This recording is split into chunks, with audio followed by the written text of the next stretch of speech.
ஒரு 2, 3 நாள் நம்மளுடைய ஃபுட்ல ப்ராப்பரா கான்சன்ட்ரேட் பண்ணாம, சரியா சாப்பிடாம, ஒரு நல்ல ஹெல்தியான ஃபுட்டெல்லாம் எடுக்கல அப்படின்னாவே உடம்புல நல்ல டிஃபரன்ஸ் தெரிஞ்சிரும். டின்னருக்கு என்ன செய்யறதுன்ற ஒரே யோசனை இருந்துச்சு. நல்லா சாப்பிடவும் செய்யணும், அதே மாதிரி கொஞ்சம் நல்லா ஹெல்தி பேஸ்லயும் இருக்கணும் அப்படின்ட்டு சரி கோதுமை மாவு தான் எடுத்துட்டு அதில் பீட்ரூட் 1.5 பீட்ரூட்டை நல்லா பிளண்ட் பண்ணி அதுலேயே வார்மான வாட்டர் விட்டு தான் நான் இந்த ஜூஸ் எடுத்தேன். ஸோ அதை நம்ம சப்பாத்தியில் அது ப்ளஸ் கொஞ்சம் நெய்லாம் விட்டு நம்ம பிசைஞ்சோம்னா சாஃப்டாகவே வரும்.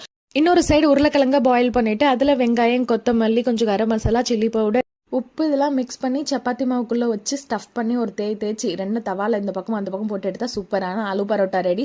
நியூ இயர் ரெசல்யூஷன் பற்றி என்ன நினைக்கிறீங்கன்னு கமெண்ட் பண்ணுங்க. நாளைக்கு இன்னொரு vlogல ஒரு 2, 3 நாள் நம்மளுடைய ஃபுட்ல ப்ராப்பராக கான்சென்ட்ரேட் பண்ணாமல், சரியாக சாப்பிடாம, ஒரு நல்ல ஹெல்தியான ஃபுட்டெல்லாம் எடுக்கல அப்படின்னாவே உடம்புல நல்ல டிஃப்ரென்ஸ் தெரிஞ்சிடும். டின்னருக்கு என்ன செய்யறதுன்ற ஒரே யோசனை இருந்துச்சு. நல்லா சாப்பிடவும் செய்யணும், அதே மாதிரி கொஞ்சம் நல்லா ஹெல்தி பேஸ்லயும் இருக்கணும் அப்படின்ட்டு சரி கோதுமை மாவு தான் எடுத்துட்டு அதில் பீட்ரூட் 1.5 பீட்ரூட்டை நல்லா பிளண்ட் பண்ணி அதுலேயே வார்மான வாட்டர் விட்டு தான் நான் இந்த ஜூஸ் எடுத்தேன். ஸோ அதை நம்ம சப்பாத்தியில் அது ப்ளஸ் கொஞ்சம் நெய்லாம் விட்டு நம்ம பிசைஞ்சோம்னா சாஃப்டாகவே வரும்.